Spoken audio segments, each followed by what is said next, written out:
ಬುಟ್ಟಿಯಲ್ಲಿ ಕುಳಿತು ತಪ್ಪಿಸಿಕೊಳ್ಳುವುದು ಎಂತಹ ಮುಜುಗರದ ಸಂಗತಿ ಅಲ್ವಾ? ಪೌಲನು ಯೇಸುವಿಗಾಗಿ ಎಲ್ಲವನ್ನು ಮಾಡಿದನು.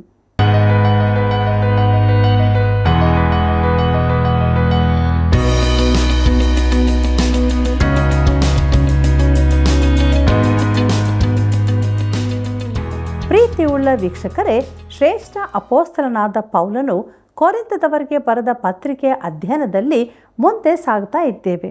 ದೇವರು ತಿಳಿಸಿದ ಸತ್ಯಗಳಿಗಾಗಿ ಆತನನ್ನು ಕೊಂಡಾಡೋಣ. ಇಂದಿನ ಕಾರ್ಯಕ್ರಮಕ್ಕೆ ಪ್ರೀತಿಯಿಂದ ಸ್ವಾಗತಿಸುತ್ತೇವೆ. ಸೈತಾನನ ಸೇವಕರಾದ ಸುಳ್ಳು ಅಪೋಸ್ತಲರು ಇದ್ದಾರೆ. ನಮ್ಮ ನಂಬಿಕೆಯ ಜೀವಿತ ಬಹಳ ಜಾಗರೂಕರಾಗಿರಬೇಕು. ದೇವರ ವಾಕ್ಯದ ಬೆಳಕಿನಲ್ಲಿ ಸ್ವಪರೀಕ್ಷೆ ಮಾಡಿಕೊಳ್ಳೋಣವೇ? ಬನ್ನಿ, ನಮ್ಮ ಅಧ್ಯಯನವನ್ನು ಈಗ ಪ್ರಾರಂಭಿಸೋಣ.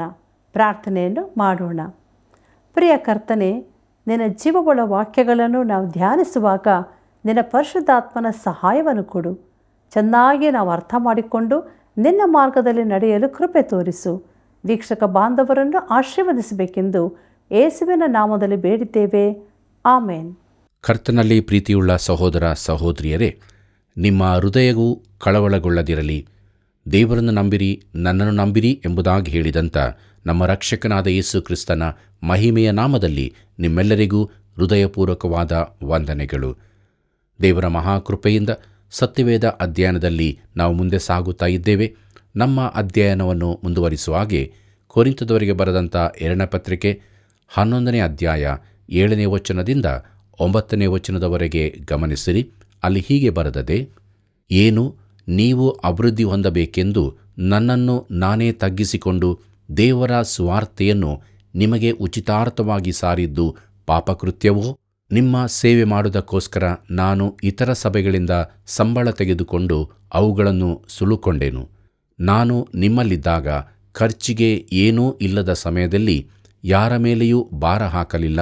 ಮಕೆದೋನ್ಯದಿಂದ ಬಂದ ಸಹೋದರರು ನನಗೆ ಬೇಕಾದೆಲ್ಲವನ್ನೂ ಕೊಟ್ಟರು. ನಾನು ನಿಮಗೆ ಯಾವುದರಲ್ಲಿಯೂ ಭಾರವಾಗಿರಬಾರದೆಂದುಕೊಳ್ಳುವೆನು ಎಂಬುದಾಗಿ. ಪ್ರೀತಿಯುಳ್ಳ ದೇವಜನರೇ, ತನ್ನ ಖರ್ಚಿಗಾಗಿ ಪೌಲನು ಕೊರಿಂಥದವರಿಂದ ಏನನ್ನೂ ತೆಗೆದುಕೊಳ್ಳದಂತೆ ಪೌಲನು ಎಚ್ಚರವಾಗಿದ್ದನು. ಅವನು ಗುಡಾರ ಹೊಲಿಯುವುದರಲ್ಲಿ ಕಷ್ಟಪಟ್ಟು ದುಡಿಯಬೇಕಾಗುತ್ತಿತ್ತು. ಬೇರೆ ಸಭೆಯಿಂದ ಕೆಲವರು ಅವನು ಸುವಾರ್ತೆ ಸಾರುವುದರಲ್ಲಿ ಹೆಚ್ಚು ಸಮಯ ತೊಡಗಲಿ ಎಂಬ ಉದ್ದೇಶದಿಂದ ಅವನಿಗೆ ಸ್ವಲ್ಪ ಸಹಾಯ ಕಳುಹಿಸುತ್ತಿದ್ದರು. ಆದರೆ ಕೊರಿಂಥದವರು ಯಾವ ಸಹಾಯವನ್ನೂ ಮಾಡಿರಲಿಲ್ಲ. ಅವನ ಕೈಗಳು ಒರಟಾಗಿದ್ದ ಮಾತ್ರಕ್ಕೆ ಅವನೊಬ್ಬ ವಿಶೇಷ ಅಪೋಸ್ತಲನೆಂಬ ಮಾತು ಸುಳ್ಳಾಗಿರಲಿಲ್ಲ. ಕೊರಿಂಥದವರಿಗೆ ಬರೆದಂಥ 2ನೇ ಪತ್ರಿಕೆ 11ನೇ ಅಧ್ಯಾಯ 10ನೇ ವಚನದಿಂದ 12ನೇ ವಚನದವರೆಗೆ ಗಮನಿಸಿರಿ. ಅಲ್ಲಿ ನಾವು ಹೀಗೆ ನೋಡುತ್ತೇವೆ: ಈ ನನ್ನ ಹೊಗಳಿಕೆಯನ್ನು ಆಕಾಯದ ಪ್ರಾಂತ್ಯಗಳಲ್ಲಿ ಒಬ್ಬರೂ ನಿಲ್ಲಿಸಲಾರರೆಂದು ಕ್ರಿಸ್ತನ ಮುಂದೆ ಸತ್ಯವಾಗಿ ಹೇಳುತ್ತೇನೆ. ಯಾಕೆ? ನಿಮ್ಮಿಂದ ಏನೂ ತೆಗೆದುಕೊಳ್ಳುವುದಿಲ್ಲ. ನಿಮ್ಮ ಮೇಲೆ ಪ್ರೀತಿ ಇಲ್ಲದರಿಂದಲೋ? ದೇವರೇ ಬಲ್ಲ. ನನ್ನನ್ನು ನಿಂದಿಸುವುದಕ್ಕೆ ಆಸ್ಪದವನ್ನು ಹುಡುಕುವವರಿಗೆ ಯಾವ ಆಸ್ಪದವೂ ಸಿಕ್ಕದಂತೆ ನಾನು ಮಾಡುವುದನ್ನು ಇನ್ನು ಮುಂದೆಯೂ ಮಾಡುವೆನು. ಅವರು ಯಾವುದರಲ್ಲಿ ಹಿಗ್ಗುತ್ತಾರೋ ಅದರಲ್ಲಿ ನಮ್ಮಂತೆಯೇ ನಡೆಯುವರಾಗಿ ಕಂಡುಬರಲಿ ಎಂಬುದಾಗಿ. ಪ್ರೀತಿಯುಳ್ಳ ಸಹೋದರ ಸಹೋದರಿಯರೇ, ಪೌಲನು ಹೊಗಳಿಕೊಳ್ಳುವುದೇಕೆಂದರೆ ಅವನು ಸತ್ಯವನ್ನೇ ಹೇಳುತ್ತಿದ್ದಾನೆ ಮತ್ತು ಅವರನ್ನು ವಿಶೇಷವಾಗಿ ಪ್ರೀತಿಸುತ್ತಿದ್ದಾನೆ. ಅವರ ಕುರಿತು ಆತಂಕವುಳ್ಳವನಾಗಿದ್ದಾನೆ. ಅಪೊಲ್ಲೋಸನಂತಹ ಇತರರು ಹೆಚ್ಚು ವಾಕ್ಚಾತುರ್ಯದಿಂದಲೂ ಸುಂದರವಾಗಿಯೂ ಮಾತನಾಡಬಹುದು. ಕೆಳಮಟ್ಟದ ಕೆಲಸಗಳನ್ನು ಮಾಡಲಿಕ್ಕೂ ತಯಾರಾಗಿದ್ದಿರಬಹುದು. ಇತರರೊಂದಿಗೆ ಹೋಲಿಸುವುದರಿಂದ ಪ್ರಯೋಜನವಿಲ್ಲ. ಪೌಲನು ಗುಡಾರ ಹೊಲಿಯುವ ಕೆಲಸ ಮಾಡಿದನು. ಕೊರಿಂಥದವರಿಂದ ತನ್ನ ಖರ್ಚಿಗಾಗಿ ಏನನ್ನೂ ತೆಗೆದುಕೊಳ್ಳಲಿಲ್ಲ. ಇದರಿಂದ ಅವನ ಅಪೋಸ್ತಲ ತನಗೇನೂ ಹಾನಿಯಾಗಲಿಲ್ಲ. ಪ್ರೀತಿಯುಳ್ಳ ದೇವಜನರೇ, ಕೊರಿಂಥದವರಿಗೆ ಬರೆದ 2ನೇ ಪತ್ರಿಕೆ 11ನೇ ಅಧ್ಯಾಯ 13 ಮತ್ತು 14ನೇ ವಚನಗಳು ಹೀಗೆ ಹೇಳುತ್ತದೆ: ಆದರೆ ಅಂಥವರು ಸುಳ್ಳು ಅಪೋಸ್ತಲರೂ ಮೋಸಗಾರರಾದ ಕೆಲಸದವರು, ಕ್ರಿಸ್ತನ ಅಪೋಸ್ತಲರಾಗಿ ಕಾಣಿಸುವುದಕ್ಕೆ ವೇಷ ಹಾಕಿಕೊಳ್ಳುವವರೂ ಆಗಿದ್ದಾರೆ. ಇದೇನೂ ಆಶ್ಚರ್ಯವಲ್ಲ. ಸೈತಾನನು ತಾನೇ ಪ್ರಕಾಶ ರೂಪವುಳ್ಳ ದೇವದೂತನ ವೇಷವನ್ನು ಹಾಕಿಕೊಳ್ಳುವಾಗ ಎಂಬುದಾಗಿ. ಪ್ರೀತಿಯುಳ್ಳ ದೇವಜನರೇ, ತಾವು ನಿಜವಾಗಿ ಅಪೋಸ್ತಲರಲ್ಲದಿದ್ದರೂ ಕ್ರಿಸ್ತನ ಅಪೋಸ್ತಲರೆಂದು ತೋರಿಸಿಕೊಳ್ಳುವ ಸುಳ್ಳು ಅಪೋಸ್ತಲರು ಅಲ್ಲಿದ್ದರು. ಅವರು ನಿಜವಾಗಿ ಸೈತಾನನ ಸೇವಕರು. ಪ್ರಿಯರೇ, ಸೈತಾನನಿಗೆ ಉದ್ದ ಉಗುರು, ಕೊಂಬುಗಳೂ ಇರುತ್ತವೆಂದು ಜನರು ಭಾವಿಸುತ್ತಾರೆ. ಈ ವಿಚಾರವು ಗ್ರೀಕ್ ದೇವತೆ ಪಾನ್ನ ರೂಪದಿಂದ ಬಂದ ಕಲ್ಪನೆಯಾಗಿತ್ತು. ಅವನು ಅರ್ಧ ಪ್ರಾಣಿಯಂತಿದ್ದು ಡಯೋನಿಸಸ್ ಎಂಬ ಹೆಸರಿನಿಂದ ಪೂಜಿಸಲ್ಪಡುತ್ತಿದ್ದನು. ಸೈತಾನನನ್ನು ಪಾನನಿಗೆ ಹೋಲಿಸುವುದು ಸತ್ಯವೇದಾನುಸಾರವಾದದ್ದಲ್ಲ. ಸೈತಾನನು ಬೆಳಕಿನ ದೂತನಾಗಿದ್ದನು. ಅವನು ತನ್ನನ್ನು ತೋರಿಸಿಕೊಳ್ಳುವುದಾದಲ್ಲಿ ಅದ್ಭುತವಾದ ಸೌಂದರ್ಯವುಳ್ಳವನಾಗಿದ್ದಾನೆ. ಪೌಲನು ತನ್ನ ಮಾತನ್ನು ಆ ವಿಚಾರದಿಂದ ತೆಗೆದುಕೊಳ್ಳುತ್ತಾನೆ. ಕೊರಿಂಥದವರಿಗೆ ಬರೆದ 2ನೇ ಪತ್ರಿಕೆ 11ನೇ ಅಧ್ಯಾಯ 15ನೇ ವಚನ ಹೀಗೆ ಹೇಳುತ್ತದೆ: ಅವನ ಸೇವಕರು ಸಹ ನೀತಿಗೆ ಸೇವಕರಾಗಿ ಕಾಣಿಸಿಕೊಳ್ಳುವುದಕ್ಕೆ ವೇಷ ಹಾಕಿಕೊಳ್ಳುವುದು ದೊಡ್ಡದಲ್ಲ. ಅವರ ಅಂತ್ಯಾವಸ್ಥೆಯು ಅವರ ಕೃತ್ಯಗಳಿಗೆ ತಕ್ಕ ಹಾಗೆಯೇ ಆಗುವುದು ಎಂಬುದಾಗಿ. ಪ್ರೀತಿಯುಳ್ಳ ದೇವಜನರೇ, ಸೈತಾನನಿಗೂ ಸೇವಕರಿದ್ದಾರೆಂಬುದು ಭಯ ಹುಟ್ಟಿಸುವ ವಿಚಾರ. ಅದು ನಮಗೆ ರೋಮಾಂಚನವನ್ನುಂಟು ಮಾಡುತ್ತದೆ. ಸೈತಾನನು ಬೆಳಕಿನ ದೂತನ ವೇಷ ಹಾಕಿಕೊಳ್ಳುವಂತೆಯೇ ಅವನ ಸೇವಕರು ನೀತಿಯ ಸೇವಕರಂತೆ ವೇಷ ಧರಿಸುತ್ತಾರೆ. ಅವರು ಆಕರ್ಷಕರಾಗಿರುತ್ತಾರೆ. ನಾನು ಹುಡುಗನಾಗಿದ್ದಾಗ ಒಂದು ಪಂಗಡದವರ ಮಾತು ಕೇಳಲು ಹೋಗಿದ್ದೆ. ನಾನು ಸತ್ಯ ಸುಳ್ಳುಗಳ ಭೇದ ಅರಿತಿರಲಿಲ್ಲ. ಪ್ರಸಂಗಿಯು ಜನರಿಂದ ಬಂದ ಪ್ರಶ್ನೆಗಳನ್ನು ಓದುತ್ತಿದ್ದನು. ಆದರೆ ಪ್ರಶ್ನೆಗಳು ಜನರಿಂದ ಬಾರದೆ ಅವನೇ ಕಲ್ಪಿಸಿ ಹೇಳುವಂಥದ್ದಾಗಿತ್ತು. ತನ್ನ ತಲೆಯ ಸುತ್ತ ಇರುವ ಬೆಳಕಿನ ವೃತ್ತವೇನೆಂದು ಯಾರೋ ಕೇಳಿದ್ದರು. ನಾನು ಎಷ್ಟು ಕಷ್ಟಪಟ್ಟು ನೋಡಿದರೂ ಅಂತಹ ಬೆಳಕಿನ ವೃತ್ತ ನನಗೆ ಕಾಣಲಿಲ್ಲ. ಅವನ ಉದ್ದೇಶ ತಿಳಿಯದೋ ಅವನು ತನ್ನನ್ನು ಬೆಳಕಿನ ದೂತನೆಂದು ಚಿತ್ರಿಸಿಕೊಳ್ಳುತ್ತಿದ್ದನು, ತನ್ನನ್ನು ಹೆಚ್ಚಿಸಿಕೊಳ್ಳುತ್ತಿದ್ದನು. ಸೈತಾನನ ಎಲ್ಲಾ ಸೇವಕರು ಹೀಗೆಯೇ ತಮ್ಮನ್ನು ಹೆಚ್ಚಿಸಿಕೊಳ್ಳುತ್ತಾರೆ. ಒಬ್ಬನು ದೇವರ ವಾಕ್ಯದ ಸರಳತೆಯನ್ನು ಬೋಧಿಸುತ್ತಿದ್ದಾನೋ, ಬೇರೊಬ್ಬ ಯೇಸುವನ್ನು ಬೇರೊಂದು ಸುವಾರ್ತೆಯನ್ನು ಪ್ರಸಿದ್ಧಪಡಿಸುತ್ತಿದ್ದಾನೋ ಎಂಬುದಕ್ಕೆ ಇದು ಒಂದು ಪರೀಕ್ಷೆಯಾಗಿದೆ. ಕೊರಿಂಥದವರಿಗೆ ಬರೆದ 2ನೇ ಪತ್ರಿಕೆ 11ನೇ ಅಧ್ಯಾಯ 16 ಮತ್ತು 17ನೇ ವಚನಗಳನ್ನು ಗಮನಿಸಿರಿ. ಅಲ್ಲಿ ನಾವು ಹೀಗೆ ನೋಡುತ್ತೇವೆ: ನನ್ನನ್ನು ಬುದ್ಧಿಹೀನನೆಂತ ಯಾರೂ ನೆನೆಸಬಾರದೆಂದು ತಿರುಗಿ ಹೇಳುತ್ತೇನೆ. ಹಾಗೆ ನೆನೆಸಿದರೂ ನನ್ನನ್ನು ಬುದ್ಧಿಹೀನನಾಗಿಯಾದರೂ ಸೇರಿಸಿಕೊಳ್ಳಿರಿ. ಯಾಕೆಂದರೆ ನಾನೂ ಸಹ ಅಲ್ಪ ಸ್ವಲ್ಪ ಹೊಗಳಿಕೊಳ್ಳಬೇಕೆಂದಿದ್ದೇನೆ. ನಾನು ಈಗ ಆಡುವ ಮಾತುಗಳನ್ನು ಕರ್ತನನ್ನು ಅನುಸರಿಸುವನಾಗಿ ಆಡದೆ ಭರವಸದಿಂದ ತನ್ನನ್ನು ಹೊಗಳಿಕೊಳ್ಳುವ ಬುದ್ಧಿಹೀನನಂತೆ ಆಡುತ್ತೇನೆ ಎಂಬುದಾಗಿ. ಪ್ರೀತಿಯುಳ್ಳ ದೇವಜನರೇ, ಈ ಬುದ್ಧಿಹೀನತೆಯ ಕಾರ್ಯವನ್ನು ಸ್ವಲ್ಪ ಮುಂದುವರಿಸುತ್ತೇನೆಂದು ಅವರು ಇದನ್ನೇ ಸಹಿಸಿಕೊಳ್ಳಬೇಕೆಂದು ಪೌಲನು ಹೇಳುತ್ತಾನೆ. ಕೊರಿಂಥದವರಿಗೆ ಬರೆದ 2ನೇ ಪತ್ರಿಕೆ 11ನೇ ಅಧ್ಯಾಯ 18 ಮತ್ತು 19ನೇ ವಚನಗಳನ್ನು ಗಮನಿಸಿರಿ. ಅಲ್ಲಿ ನಾವು ಹೀಗೆ ನೋಡುತ್ತೇವೆ: ಅನೇಕರು ಲೋಕ ಸಂಬಂಧವಾದ ಕಾರ್ಯಗಳಲ್ಲಿ ಹೊಗಳಿಕೊಳ್ಳುವುದರಿಂದ ನಾನು ಹೊಗಳಿಕೊಳ್ಳುತ್ತೇನೆ. ನೀವು ಬುದ್ಧಿವಂತರಾಗಿದ್ದು ಬುದ್ಧಿಹೀನರನ್ನು ಸಂತೋಷದಿಂದ ಸಹಿಸಿಕೊಳ್ಳುತ್ತೀರಲ್ಲ ಎಂಬುದಾಗಿ. ಪ್ರಿಯರೇ, ಸ್ವಲ್ಪ ಪರಿಶುದ್ಧ ರೀತಿಯ ಅಣಕವನ್ನು ತನ್ನ ಮಾತಿಗೆ ಸೇರಿಸುತ್ತಾನೆ. ಕೊರಿಂಥದವರಿಗೆ ಬರೆದ 2ನೇ ಪತ್ರಿಕೆ 11ನೇ ಅಧ್ಯಾಯ 20ನೇ ವಚನ ಹೀಗೆ ಹೇಳುತ್ತದೆ: ಒಬ್ಬನು ನಿಮ್ಮನ್ನು ತನಗೆ ವಶ ಮಾಡಿಕೊಂಡರೂ, ಒಬ್ಬನು ನಿಮ್ಮನ್ನು ನುಂಗಿಬಿಟ್ಟರೂ, ಒಬ್ಬನು ನಿಮ್ಮನ್ನು ಮರಳುಗೊಳಿಸಿ ಹಿಡಿದರೂ, ಒಬ್ಬನು ತನ್ನನ್ನು ಹೆಚ್ಚಿಸಿಕೊಂಡರೂ, ಒಬ್ಬನು ನಿಮ್ಮ ಮುಖದ ಮೇಲೆ ಹೊಡೆದರೂ ಸಹಿಸಿಕೊಳ್ಳುತ್ತೀರಲ್ಲ ಎಂಬುದಾಗಿ. ಪ್ರೀತಿಯುಳ್ಳ ದೇವಜನರೇ, ಇಲ್ಲಿ ಅವರನ್ನು ಕಠೋರವಾಗಿ ಖಂಡಿಸುತ್ತಾನೆ. ಯಾರಾದರೂ ಅವರ ಬಳಿಗೆ ಬಂದು ಅವರನ್ನು ಪುನಃ ಧರ್ಮಶಾಸ್ತ್ರದ ಬಂಧನಕ್ಕೆ ಸಿಲುಕಿಸಿದರೂ ಅವನನ್ನು ಬಿಟ್ಟು ಬಿಡುತ್ತಾರೆ. ತನ್ನನ್ನು ಹೆಚ್ಚಿಸಿಕೊಂಡು ಅವರನ್ನು ಹೊಡೆದರೂ ಅದನ್ನು ಸಹಿಸಿಕೊಳ್ಳುತ್ತಾರೆ. ಒಬ್ಬ ಸುಳ್ಳು ಬೋಧಕನಿಂದಲೂ ಈ ಎಲ್ಲ ಅವಮಾನಗಳನ್ನು ಸಹಿಸಿಕೊಳ್ಳುತ್ತಾರೆ. ಪ್ರಿಯರೇ, ತನ್ನ ಸುವಾರ್ತೆಯ ಸೇವಕನಾಗಿರುವಾಗಿನ ಜೀವಿತವನ್ನು ಪೌಲನು ವಿವರಿಸುವ ಭಾಗಕ್ಕೆ ನಾವು ಬರುತ್ತಿದ್ದೇವೆ.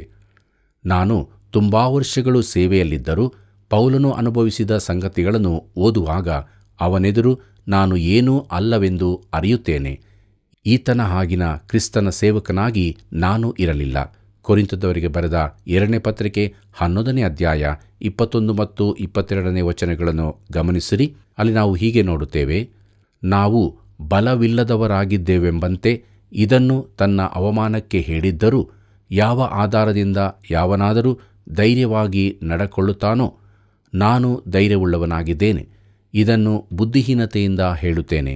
ಅವರು ಇಬ್ರಿಯರೋ, ನಾನು ಇಬ್ರಿಯನು. ಅವರು ಇಸ್ರಾಯೇಲ್ಯರೋ, ನಾನು ಇಸ್ರಾಯೇಲ್ಯನು. ಅವರು ಅಬ್ರಹಾಮನ ವಂಶದವರೋ, ನಾನು ಅದೇ ವಂಶದವನು ಎಂಬುದಾಗಿ. ಪ್ರಿಯರೇ, ಪೌಲನು ಹೇಳುತ್ತಾನೆ, ನಾನು ನನ್ನ ವಂಶಾವಳಿಯನ್ನು ತೋರಿಸಬಲ್ಲೆ. ಅವನಾರೆಂಬುದರ ಯಾವ ಪ್ರಶ್ನೆಯೂ ಅಲ್ಲಿ ಇರಲಿಲ್ಲ. ಕೊರಿಂಥದವರಿಗೆ ಬರೆದ 2ನೇ ಪತ್ರಿಕೆ 11ನೇ ಅಧ್ಯಾಯ 23 ಮತ್ತು 24ನೇ ವಚನಗಳನ್ನು ಗಮನಿಸಿರಿ. ಅಲ್ಲಿ ಹೀಗೆ ಬರೆದದೆ, ಅವರು ಕ್ರಿಸ್ತನ ಸೇವಕರೋ, ಅವರಿಗಿಂತ ನಾನು ಹೆಚ್ಚಾಗಿ ಸೇವೆ ಮಾಡುವವನಾಗಿದ್ದೇನೆ. ಬುದ್ಧಿ ಸ್ವಾಧೀನವಿಲ್ಲದವನಾಗಿ ಮಾತಾಡುತ್ತೇನೆ. ಆತನ ಸೇವೆಯಲ್ಲಿ ಅವರಿಗಿಂತ ಹೆಚ್ಚಾಗಿ ಪ್ರಯಾಸಪಟ್ಟೆನು. ಹೆಚ್ಚಾಗಿ ಸೆರೆಮನೆಯೊಳಗೆ ಬಿದ್ದೆನು. ಮಿತಿಮೀರಿ ಪೆಟ್ಟುಗಳನ್ನು ತಿಂದೆನು. ಅನೇಕ ಸಾರಿ ಮರಣದ ಬಾಯೊಳಕ್ಕೆ ಸಿಕ್ಕಿಕೊಂಡೆನು. 5 ಸಾರಿ ಯೆಹೂದ್ಯರಿಂದ ನನಗೆ ಒಂದು ಕಡಿಮೆ 40 ಏಟುಗಳು ಬಿದ್ದವು ಎಂಬುದಾಗಿ. ಕರ್ತನಲ್ಲಿ ಪ್ರಿಯರೇ, ಆ ದಿನಗಳಲ್ಲಿ ಯೆಹೂದ್ಯರಲ್ಲಿ 39 ಚಡಿ ಏಟುಗಳನ್ನು ಕೊಡುವ ಕ್ರಮವಿತ್ತು. ಆ ವ್ಯಕ್ತಿ ಸಾಯದಂತಿರಲು ಅವರು 13 ಪೆಟ್ಟುಗಳನ್ನು ಒಂದು ಬದಿಗೂ 13 ಇನ್ನೊಂದು ಬದಿಗೂ ಉಳಿದ 13 ಬೆನ್ನಿಗೂ ಹೊಡೆಯುತ್ತಿದ್ದರು. ಪೌಲನಿಗೆ ಇಂಥ ಶಿಕ್ಷೆ 5 ಬಾರಿ ದೊರಕಿತ್ತು. ಕೊರಿಂಥದವರಿಗೆ ಬರೆದ 2ನೇ ಪತ್ರಿಕೆ 11ನೇ ಅಧ್ಯಾಯ 25ನೇ ವಚನದಿಂದ 27ನೇ ವಚನದವರೆಗೆ ಗಮನಿಸಿರಿ. ಅಲ್ಲಿ ನಾವು ಹೀಗೆ ನೋಡುತ್ತೇವೆ, 3 ಸಾರಿ ಸರಕಾರದವರು ಚಡಿಗಳಿಂದ ನನ್ನನ್ನು ಹೊಡಿಸಿದರು. 1 ಸಾರಿ ಜನರು ನನ್ನನ್ನು ಕೊಲ್ಲುವುದಕ್ಕೆ ಕಲ್ಲೆಸೆದರು.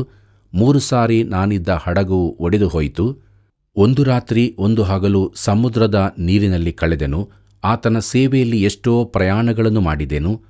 ನದಿಗಳ ಅಪಾಯಗಳು, ಕಳ್ಳರ ಅಪಾಯಗಳು, ಸ್ವಂತ ಜನರಿಂದ ಅಪಾಯಗಳು, ಅನ್ಯ ಜನರಿಂದ ಅಪಾಯಗಳು, ಪಟ್ಟಣದಲ್ಲಿ ಅಪಾಯಗಳು, ಸುಳ್ಳು ಸಹೋದರರೊಳಗೆ ಇರುವಾಗ ಅಪಾಯಗಳು ನನಗೆ ಸಂಭವಿಸಿದವು.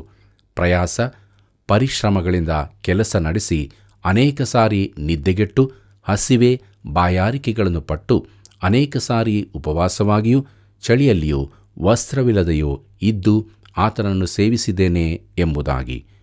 ಪ್ರೀತಿಯುಳ್ಳ ದೇವಜನರೇ, ಇಂತಹ ಅತಿ ಸಣ್ಣ ಪ್ರಯಾಣದ ಹಿಂಸೆಯಾದರೂ ನಮಗುಂಟಾಗಿದೆ ಎಂದು ನಮ್ಮಲ್ಲಿ ಎಷ್ಟು ಮಂದಿ ಹೇಳಬಲ್ಲರು? ನಾವು ಸುಖದಲ್ಲಿದ್ದೇವೆ, ಸಿರಿವಂತ ಸಮಾಜದಲ್ಲಿದ್ದೇವೆ, ಕ್ರಿಸ್ತನಿಗಾಗಿ ಯಾವ ಕಷ್ಟವನ್ನು ಅನುಭವಿಸಿದವರಲ್ಲ. ಮುಂದಕ್ಕೆ ನೋಡೋಣ. ಕೊರಿಂಥದವರಿಗೆ ಬರೆದ 2ನೇ ಪತ್ರಿಕೆ 11ನೇ ಅಧ್ಯಾಯ 28ನೇ ವಚನವನ್ನು. ಅಲ್ಲಿ ಹೀಗೆ ನೋಡುತ್ತೇವೆ, ಇನ್ನು ಬೇರೆ ಸಂಗತಿಗಳಲ್ಲದೆ ಎಲ್ಲ ಸಭೆಗಳ ವಿಷಯವಾದ ಚಿಂತೆಯು ದಿನ ದಿನ ನನ್ನನ್ನು ಪೀಡಿಸುತ್ತದೆ ಎಂಬುದಾಗಿ. ಕರ್ತನಲ್ಲಿ ಪ್ರಿಯರೇ, ಸಭಾಪಾಲಕರಾಗಿದ್ದವರಿಗೆ ಸಭೆಯ ಕುರಿತು ಚಿಂತೆ ಏನೆಂದು ತಿಳಿದಿರುತ್ತದೆ. ಪೌಲನಿಗೆ ಎಲ್ಲ ಸಭೆಗಳ ವಿಷಯದಲ್ಲಿ ಚಿಂತೆಯಿತ್ತು. ಅದು ಏನೆಂದು ನಮಗೆ ಸ್ವಲ್ಪ ಮಾತ್ರ ತಿಳಿದಿರುತ್ತದೆ. ಕೊರಿಂಥದವರಿಗೆ ಬರೆದ 2ನೇ ಪತ್ರಿಕೆ 11ನೇ ಅಧ್ಯಾಯ 29ನೇ ವಚನದಿಂದ 31ನೇ ವಚನದವರೆಗೆ ಗಮನಿಸಿರಿ. ಯಾವನಾದರೂ ಬಲವಿಲ್ಲದವನಾದರೆ ನಾನು ಅವನೊಂದಿಗೆ ಬಲವಿಲ್ಲದವನಾಗದೆ ಇರುವೆನೋ? ಯಾವನಾದರೂ ಪಾಪದಲ್ಲಿ ಸಿಕ್ಕಿಕೊಂಡರೆ ನಾನು ತಾಪಪಡುವುದಿಲ್ಲವೋ? ನಾನು ಹೊಗಳಿಕೊಳ್ಳಬೇಕಾದರೆ ನನ್ನ ಬಲಹೀನತೆಯನ್ನು ತೋರ್ಪಡಿಸುವ ವಿಷಯಗಳಲ್ಲಿ ಹೊಗಳಿಕೊಳ್ಳುವೆನು. ನಾನು ಸುಳ್ಳಾಡುವುದಿಲ್ಲವೆಂದು ಕರ್ತನಾದ ಯೇಸುವಿನ ತಂದೆಯೂ ನಿರಂತರ ಸ್ತುತಿ ಹೊಂದತಕ್ಕವನೂ ಆಗಿರುವ ದೇವರೇ ಬಲ್ಲನು ಎಂಬುದಾಗಿ. ಕರ್ತನಲ್ಲಿ ಪ್ರೀತಿಯುಳ್ಳ ದೇವಜನರೇ, ಕ್ರಿಸ್ತ ಯೇಸುವಿನ ಸೇವಕನಾಗಿದ್ದರ ನನ್ನ ವರದಿ ಇಲ್ಲಿದೆ ಎಂದು ಪೌಲನು ಹೇಳುತ್ತಾನೆ. ಕೊರಿಂಥದವರಿಗೆ ಬರೆದ 2ನೇ ಪತ್ರಿಕೆ 11ನೇ ಅಧ್ಯಾಯ 32 ಮತ್ತು 33ನೇ ವಚನ ಹೀಗೆ ಹೇಳುತ್ತದೆ, ದಮಸ್ಕದಲ್ಲಿ ಅರಸನಾದ ಅರೇತನ ಅಧೀನದಲ್ಲಿದ್ದ ಅಧಿಪತಿಯು ನನ್ನನ್ನು ಹಿಡಿಯಬೇಕೆಂದು ದಮಸ್ಕದವರ ಪಟ್ಟಣವನ್ನು ಕಾಯುತ್ತಿರಲು ನಾನು ಒಂದು ಕಲ್ಲಿನಲ್ಲಿ ಕೂತು ಗೋಡೆಯಲ್ಲಿದ್ದ ಕಿಟಕಿಯೊಳಗಿಂದ ಇಳಿಸಲ್ಪಟ್ಟು ಅವನ ಕೈಯಿಂದ ತಪ್ಪಿಸಿಕೊಂಡೆನು ಎಂಬುದಾಗಿ. ಕರ್ತನಲ್ಲಿ ಪ್ರಿಯರೇ, ಬುಟ್ಟಿಯಲ್ಲಿ ಕುಳಿತು ತಪ್ಪಿಸಿಕೊಳ್ಳುವುದು ಎಂತಹ ಮುಜುಗರದ ಸಂಗತಿಯಾಗಿದ್ದಿರಬಹುದು. ನಾನು ಸೇವೆಗೆ ಇಲ್ಲವೇ ಸತ್ಯವೇದ ಬೋಧನಾ ಸಮ್ಮೇಳನಕ್ಕೆ ಬೇರೆ ಊರುಗಳಿಗೆ ಹೋಗುವಾಗ ಅವರು ಯಾವಾಗಲೂ ನನ್ನನ್ನು ಆರಾಮವಾದ ಹೋಟೆಲಿನ ರೂಮುಗಳಲ್ಲಿರಿಸುತ್ತಿದ್ದರು. ಬೇರೆ ಬೋಧಕರಿಗೂ ಇದೇ ಅನುಭವವಾಗಿರಬಹುದೆಂದು ನಾನು ನೆನೆಸುತ್ತೇನೆ. ನಮಗೆ ಒಳ್ಳೆ ಅತಿಥಿ ಸತ್ಕಾರವನ್ನು ಮಾಡುತ್ತಿದ್ದರು. ನಮ್ಮನ್ನು ಗೌರವದಿಂದ ನಡೆಸಿಕೊಳ್ಳುತ್ತಿದ್ದರು. ತನ್ನನ್ನು ಕೊಲ್ಲಲು ಕಾಯುತ್ತಿದ್ದವರಿಂದ ತಪ್ಪಿಸಿಕೊಳ್ಳಲು ಪೌಲನು ಬುಟ್ಟಿಯಲ್ಲಿ ಕೋಟೆ ಗೋಡೆಯಿಂದ ಇಳಿಸಲ್ಪಟ್ಟದನ್ನು ಯೋಚಿಸಿರಿ. ಎಂಥ ಮುಜುಗರದ ಸಂಗತಿ! ಆದರೆ ಯೇಸುವಿಗಾಗಿ ಪೌಲನು ಎಲ್ಲವನ್ನೂ ಸಹಿಸಿಕೊಂಡಿದ್ದನು. ಪ್ರಿಯ ಮಿತ್ರನೇ, ಕ್ರಿಸ್ತನಿಗಾಗಿ ಏನೆಲ್ಲ ಸಹಿಸಿದ್ದೇನೆಂದು ಕೊಚ್ಚಿಕೊಳ್ಳಬೇಡ. ಈ ಭಾಗವನ್ನು ಪುನಃ ಓದು. ನಾವೆಲ್ಲರೂ ನಾಚಿಕೆಯಿಂದ ನಮ್ಮ ತಲೆಗಳನ್ನು ತಗ್ಗಿಸಿ, ಕರ್ತನಾದ ಯೇಸುವೇ, ನಿನಗೆ ನಂಬಿಗಸ್ತನಾಗಿರಲು ಸಹಾಯ ಮಾಡು, ನಿನಗೆ ಸತ್ಯವಂತನಾಗಿರಲು ಸಹಾಯ ಮಾಡು ಎಂದು ಹೇಳಬೇಕಾಗುತ್ತದೆ. ಪ್ರೀತಿಯುಳ್ಳ ದೇವಜನರೇ, ಇಲ್ಲಿಗೆ ಕೊರಿಂಥದವರಿಗೆ ಬರೆದಂಥ 2ನೇ ಪತ್ರಿಕೆಯ 11ನೇ ಅಧ್ಯಾಯದ ಧ್ಯಾನವನ್ನು ನಾವು ಮಾಡಿ ಮುಗಿಸಿದ್ದೇವೆ. ದೇವರಾತ್ಮನು ನಮ್ಮ ಸಂಗಡ ಮಾತನಾಡಿದ್ದಾನೆ. ಪೌಲನ ಸೇವೆಯ ಅನೇಕ ವಿವರಗಳನ್ನು ನಾವು ತಿಳಿದುಕೊಂಡಿದ್ದೇವೆ. ದೇವರಿಗೆ ಸ್ತೋತ್ರ ಸಲ್ಲಿಸಿ ಕೊರಿಂಥದವರಿಗೆ ಬರೆದಂಥ 2ನೇ ಪತ್ರಿಕೆಯ 12ನೇ ಅಧ್ಯಾಯದ ಧ್ಯಾನಕ್ಕೆ ಮುಂದೆ ಸಾಗೋಣ. ಇದರ ಮುಖ್ಯ ಪ್ರಸ್ತಾಪ ಪೌಲನ ಅಪೋಸ್ತಲತನದ ಪ್ರಕಟಣೆ ಎಂಬುದಾಗಿದೆ. ಪ್ರಿಯರೇ, ಗಗನಯಾನದ ಕುರಿತಾಗಿ ಈ ದಿನಗಳಲ್ಲಿ ನಾವು ತುಂಬ ಕೇಳುತ್ತೇವೆ. 60-70ರ ದಶಕಗಳಲ್ಲಿ ಇದು ಒಂದು ದೊಡ್ಡ ಸಂಗತಿಯೇ ಆಗಿತ್ತು. ಮಾನವನು ಚಂದ್ರನಲ್ಲಿಗೆ ಹೋದನು. ಗಗನಯಾನದ ಕುರಿತು ಯೋಚಿಸುವಾಗ ಇದು ಅಷ್ಟೇನೂ ದೂರವಲ್ಲ.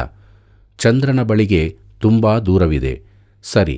ಆದರೆ ಮಂಗಳ ಗ್ರಹ ಮತ್ತಿತರ ಗ್ರಹಗಳಿಗೆ ಇರುವ ದೂರ ಗ್ರಹಿಸಿದರೆ ಈ ದೂರ ಬಹಳ ಅಲ್ಪವಾಗಿದೆ.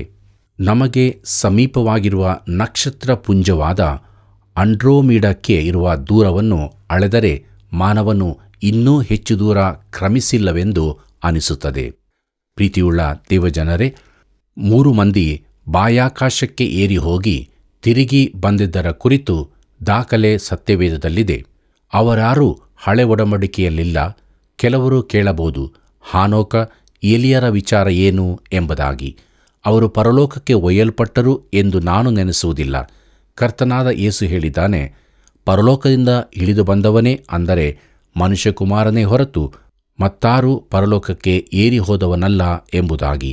ಇದನ್ನಾವು ಯೋಹಾನ ಬರೆದ ಸುವಾರ್ತೆ 3ನೇ ಅಧ್ಯಾಯ 13ನೇ ವಚನದಲ್ಲಿ ಓದುತ್ತೇವೆ. ಪ್ರಿಯರೇ, ಎಲಿಯನು ಪರಲೋಕಕ್ಕೆ ಒಯ್ಯಲ್ಪಟ್ಟನೆಂದು ನಾನು ತಿಳಿದಿದ್ದೆ ಎಂದು ಯಾರಾದರೂ ಹೇಳಬಹುದು. ಹೌದು, ಆದರೆ 3 ಪರಲೋಕಗಳಿವೆ. ಮೊದಲನೆಯ ಪರಲೋಕವೆಂದರೆ ಆಕಾಶದ ಪಕ್ಷಿಗಳು ಹಾರಾಡುವ ಸ್ಥಳ. 2ನೆಯ ಪರಲೋಕವೆಂದರೆ ನಕ್ಷತ್ರಗಳಿರುವ ಸ್ಥಳ. 3ನೆಯ ಪರಲೋಕ ದೇವರ ನಿವಾಸವು. ಎಲಿಯನು ವಾಯುವಿನ ಆಕಾಶಕ್ಕೆ ಒಯ್ಯಲ್ಪಟ್ಟಿದ್ದನು. ಕರ್ತನಾದ ಯೇಸು ಮೇಲಿನ ಮಾತನ್ನು ಹೇಳುವವರಿಗೆ ಬಾಹ್ಯಾಕಾಶಕ್ಕೆ ಯಾರೂ ಹೋಗಿರಲಿಕ್ಕಿಲ್ಲ. ಮನುಷ್ಯಕುಮಾರನು ಪರಲೋಕದಿಂದ ಇಳಿದು ಬಂದನೆಂದು ಯೇಸು ಹೇಳಿದನು. ಪರಲೋಕಕ್ಕೆ ಏರಿ ಹೋಗಿ ತಿರುಗಿ ಬಂದ ಇನ್ನಿಬ್ಬರ ಕುರಿತು ನಮಗೆ ತಿಳಿದದೆ. ಪತ್ಮೋಸ್ ದ್ವೀಪದಲ್ಲಿ ಅಪೊಸ್ತಲನಾದ ಯೋಹಾನನು ಪರಲೋಕಕ್ಕೆ ಏರಿಸಲ್ಪಟ್ಟನು. ತಾನು ಅಲ್ಲಿ ನೋಡಿದ್ದನ್ನು ಕೇಳಿದ್ದನ್ನು ಪ್ರಕಟಣೆ ಪುಸ್ತಕದಲ್ಲಿ ಬರೆದಿಟ್ಟಿದ್ದಾನೆ. ಅವನು ದೇವರ ಸಿಂಹಾಸನವಿದ್ದ 3ನೇ ಪರಲೋಕದಲ್ಲಿದ್ದನು. ಇವುಗಳಾದ ಮೇಲೆ ನಾನು ನೋಡಿದಾಗ ಪರಲೋಕದಲ್ಲಿ ತೆರೆದಿದ್ದ ಬಾಗಿಲು ಕಾಣಿಸಿತು, ಮತ್ತು ನನ್ನ ಸಂಗಡ ತುತ್ತೂರಿಯು ಮಾತಾಡುತ್ತದೋ ಎಂಬಂತೆ ನಾನು ಮೊದಲು ಕೇಳಿದ್ದ ವಾಣಿಯೂ ಕೇಳಿಸಿತು. ಇಲ್ಲಿಗೆ ಏರಿ ಬಾ, ಮುಂದೆ ಆಗಬೇಕಾದವುಗಳನ್ನು ನಿನಗೆ ತೋರಿಸ್ತೇನೆ ಎಂದು ಹೇಳಿತು. ಕೂಡಲೇ ದೇವರಾತ್ಮ ವಶವಾದೆನು. ಆಗ ಇಗೋ, ಪರಲೋಕದಲ್ಲಿ ಒಂದು ಸಿಂಹಾಸನವಿತ್ತು, ಸಿಂಹಾಸನದ ಮೇಲೆ ಒಬ್ಬನು ಕೂತಿದ್ದನು ಎಂಬುದಾಗಿ. ಪ್ರಿಯರೇ, ಇದನ್ನಾವು ಪ್ರಕಟಣೆ ಪುಸ್ತಕ 4ನೇ ಅಧ್ಯಾಯ ಮೊದಲಿನ 2 ವಚನಗಳಲ್ಲಿ ಓದುತ್ತೇವೆ. ಪ್ರಿಯರೇ, ಪರಲೋಕಕ್ಕೆ ಒಯ್ಯಲ್ಪಟ್ಟ ಇನ್ನೊಬ್ಬನು ಪೌಲನಾಗಿದ್ದಾನೆ. ನಮ್ಮ ಮುಂದಿರುವ ಅಧ್ಯಾಯದಲ್ಲಿ ಅದರ ಉಲ್ಲೇಖವಿದೆ. ಆದುದರಿಂದ ಪರಲೋಕದಿಂದ ಬಂದ ವರದಿ ಒಪ್ಪಿಸಿದ 3 ಮಂದಿ ಇದ್ದಾರೆ. ಶರೀರಧಾರಿಯಾಗಿ ಪ್ರತ್ಯಕ್ಷನಾದ ಕರ್ತನಾದ ಯೇಸು ಬೇರೆಲ್ಲರಿಗಿಂತ ಹೆಚ್ಚಾಗಿ ಪರಲೋಕದ ಕುರಿತು ಹೇಳಿದ್ದಾನೆ. ಆದರೂ ಆತನು ಹೇಳಿದ್ದು ಸ್ವಲ್ಪ ಮಾತ್ರವಾಗಿದೆ. ಯೋಹಾನನಿಗೂ ಆ ಕುರಿತು ಹೆಚ್ಚು ಹೇಳಲಿಕ್ಕಿರಲಿಲ್ಲ. ಪೌಲನು ಅದರ ವಿಚಾರ ಏನನ್ನೂ ಹೇಳಲಿಲ್ಲ. ತನ್ನ ಅಪೊಸ್ತಲತನವನ್ನು ಸಮರ್ಥಿಸಿಕೊಳ್ಳುವುದಕ್ಕಾಗಿ, ಅಲ್ಲದಿದ್ದರೆ ತಾನು ಈ ಸಂಗತಿಗಳನ್ನು ಹೇಳುತ್ತಿರಲಿಲ್ಲವೆಂದು ಪೌಲನು ತಿಳಿಸಿ ಕೆಲವು ವಿಚಾರಗಳನ್ನು ಮಾತ್ರ ಹೇಳುತ್ತಾನೆ. ತಾನು ಹೊರ ಆಕಾಶಕ್ಕೆ ಹೋದದ್ದರ ಕುರಿತು ಹೇಳುತ್ತಾನೆ. ಪ್ರೀತಿಯುಳ್ಳ ದೇವಜನರೇ, ದೇವರ ವಾಕ್ಯವು ನಮ್ಮ ಸಂಗಡ ಮಾತನಾಡಿದೆಯಲ್ಲವೇ? ದೇವರಿಗೆ ಮಹಿಮೆಯಾಗಲಿ. ನಮ್ಮ ಜೀವಿತವನ್ನು ನಾವು ಪರೀಕ್ಷಿಸಿಕೊಂಡವರಾಗಿ ಮುಂದೆ ಸಾಗುವಾಗ ನಾವು ಹೇಗಿದ್ದೇವೆ? ಇಹಲೋಕದ ನಡವಳಿಕೆಯನ್ನು ಅನುಸರಿಸದೆ ನಾವು ಪರಲೋಕ ಭಾವದವರಾಗಿ ಜೀವಿಸಬೇಕು ಎಂಬುದಾಗಿ ದೇವರ ವಾಕ್ಯ ಹೇಳಿರುವಾಗ ಅನುದಿನವೂ ನಾವು ಕೂಡ ಪರಲೋಕ ಭಾವದವರಾಗಿ ಜೀವಿಸೋಣ. ಹೀಗಾಗುವಂತೆ ದೇವರು ತಾನು ನಮಗೆ ಸಹಾಯ ಮಾಡಿ ನಡೆಸಲಿ. ಕರ್ತನ ಕೃಪೆಯು ಸದಾ ನಿಮ್ಮ ಸಂಗಡ ಇರಲಿ. ಪ್ರಿಯರೇ, ಪೌಲನು ಶ್ರೇಷ್ಠ ಅಪೊಸ್ತಲನೆಂಬುದು ಸುಳ್ಳಲ್ಲ. ಅವನ ಕೈಗಳು ಕೆಲಸ ಮಾಡಿ ಅವನ ಅಗತ್ಯತೆಗಳನ್ನು ಪೂರೈಸಿಕೊಂಡನು. ಇದು ಅದ್ಭುತವಾದ ಮಾದರಿ. ಪೌಲನ ಎದುರಿನಲ್ಲಿ ನಾನು ಏನೂ ಅಲ್ಲ.